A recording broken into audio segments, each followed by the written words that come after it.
From Wish TV and the All Indiana Podcast Network, this is the News 8 Daily 8 Podcast, a Wish TV News 8 update. Hi, this is Hannah Mordeau, and this is your News 8 Daily for Friday, the 4th of July.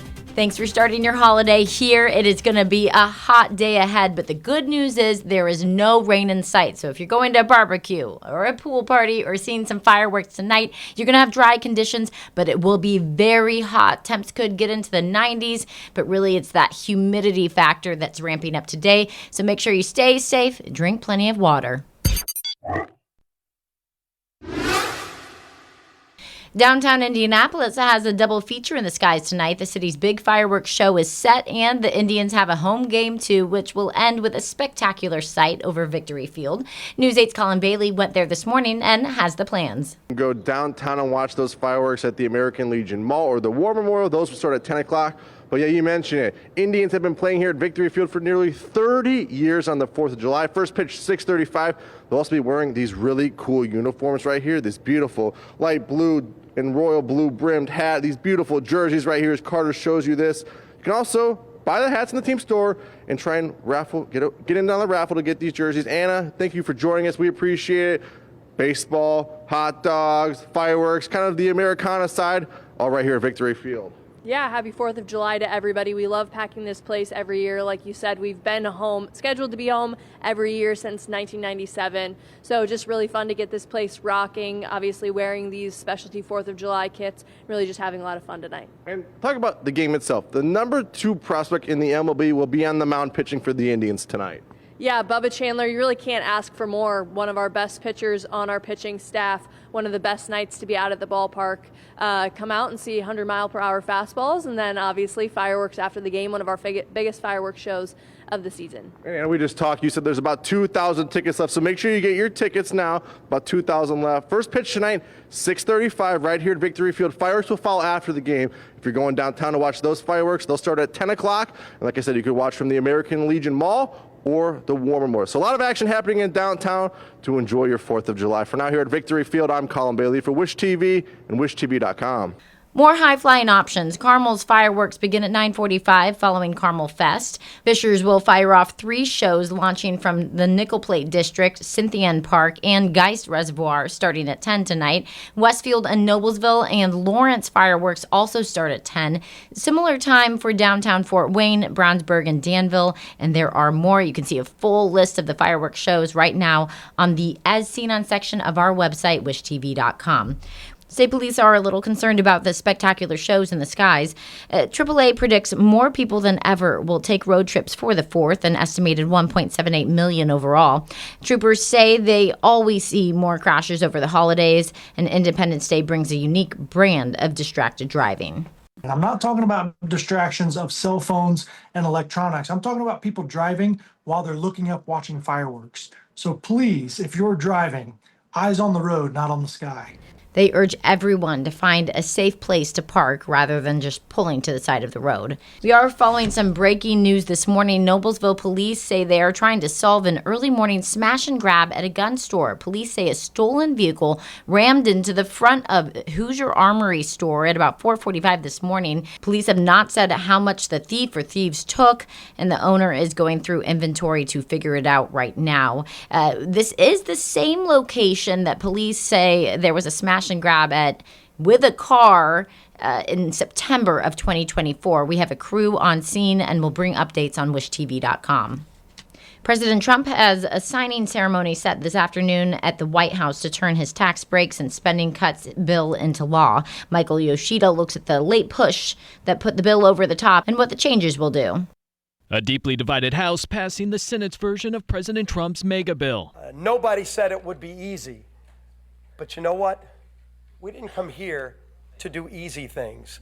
We came here to do big things. A group of hardline GOP members who had threatened to block the sweeping tax and spending cuts legislation eventually falling in line, following an intense campaign from the White House and Republican Party leaders. The president reportedly promising fiscal hardliners concerned about trillions being added to the national deficit that certain provisions for green energy tax credits would be phased out. What those holdouts were doing was exactly what we were all doing. We are advocating for our district. Democrats denouncing the bill, House Minority Leader Hakeem Jeffries speaking for hours, delaying a final vote. I'm going to take my time and ensure that the American people fully understand how damaging this bill will be to their quality of life. The multi-trillion-dollar legislation would unlock tax cuts and funding boosts for national security, partly paid for by the largest cut to the federal safety net in decades.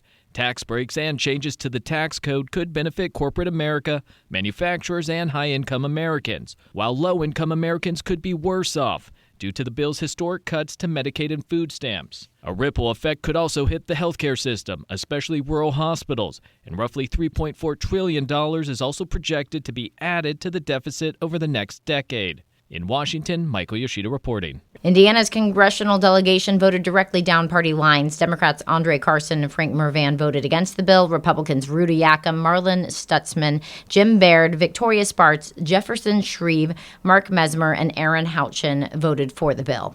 Governor Braun's reaction on X. The American people voted to put America first, cut taxes for families and small businesses, bring back energy independence, and lock down our southern border. He ends with, "This landmark win for our country will unleash the power of the American economy." The bill cuts back federal taxes on tips. The first $25,000 of worker tips will be deductible. After that, they are still subject to taxes. We talked to the owner of 2 local restaurants about the change. There are a lot of servers and bartenders that don't make a lot hourly and basically live on tips completely, and then at the end of the year have a pretty large tax bill. The change only applies to federal taxes. Tips are still subject to state and local levies. President Trump's pause on tariffs is scheduled to end next week. Amy Kiley reports on what it could mean for U.S. businesses.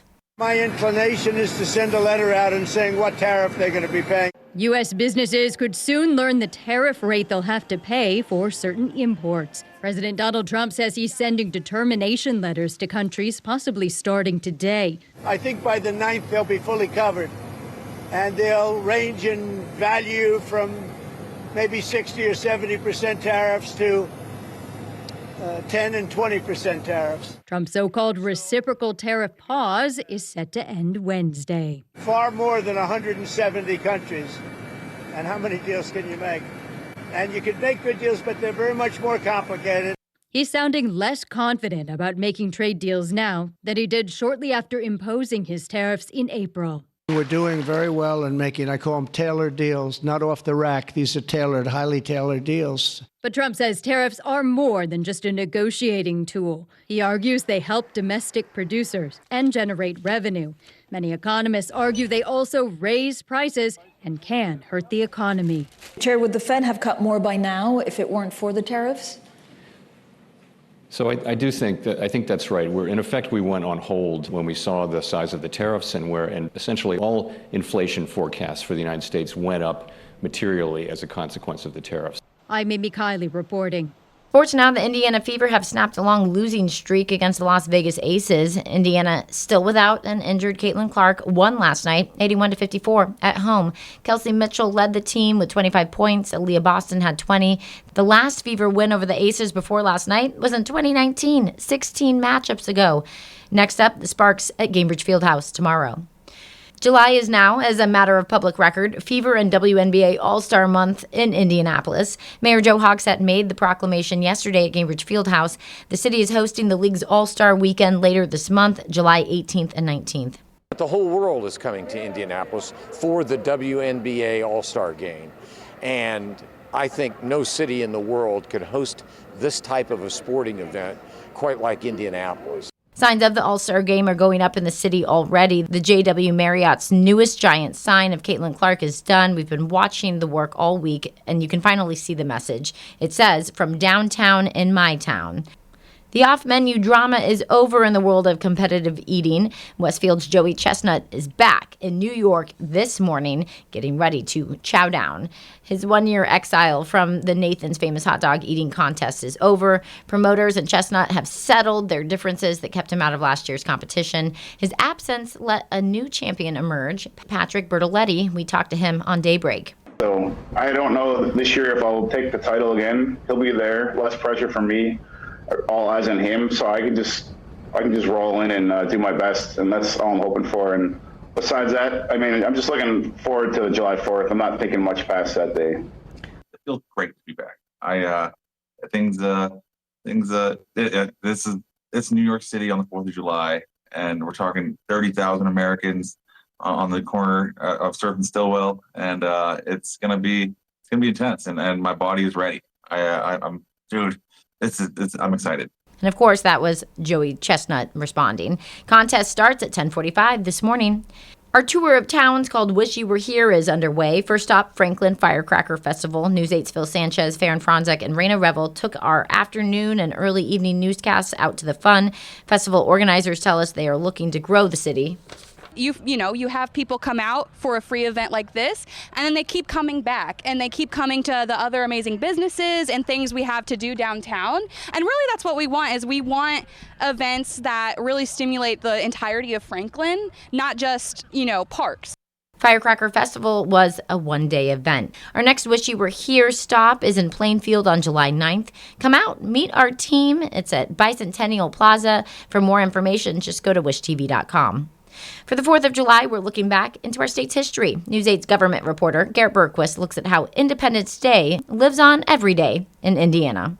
If you live in Indiana, there is a good chance you live in a place that's named for a Revolutionary War figure. And those place names go beyond the usual cast of characters. You have Washington County, named for George Washington. Franklin County, named for Benjamin Franklin. By the time this map was made in 1830, many of Indiana's counties already had their names. Hamilton County, named for Alexander Hamilton. Montgomery County, named for Richard Montgomery. The Indiana Historical Society's Suzanne Hahn says it was very common during that era to name places after revolutionary figures. The counties were being named while that war was still in the minds of the settlers. They had heard about these individuals, and so as a way to honor them. Take Marion County. Indiana's most populous county is named for General Francis Marion, known as the Swamp Fox. Marion led the Patriot campaign against the British in South Carolina in 1780. Then there's Posey County. Thomas Posey served throughout the Revolution. He later became territorial governor of Indiana. This is a document that's dated 1776, where he's actually joining the military for Virginia. Posey even kept a diary of his experiences. It's in the Indiana Historical Society's collection. He speaks about hearing fire, cannon fire in the distance, and how that was making him feel. So it really gives an insight to what someone was experiencing, what a soldier was experiencing during that time. Hahn says 44 of Indiana's 92 counties are named for people who played some role in the American Revolution. If you look at so many of the counties being named for those figures, it certainly had an impact on early Hoosiers and what they were valuing, and kind of how the state took shape during that time period. The article for this story includes links to the digital collections. I'm Garrett Bergquist for Wish TV and WishTV.com. This has been your News 8 Daily. From Wish TV, I'm Hannah Mordeau. Watch us on Wish TV and WishTV.com. This is the News 8 Daily 8 podcast, a Wish TV News 8 update on demand. For even more, on demand and on the go, connect with Wish TV on Facebook at WishTV.com and on the free Wish TV mobile app. Thank you for listening, and be sure to like, subscribe, and follow this podcast for updates every weekday morning on the All Indiana Podcast Network and wherever you get your podcast.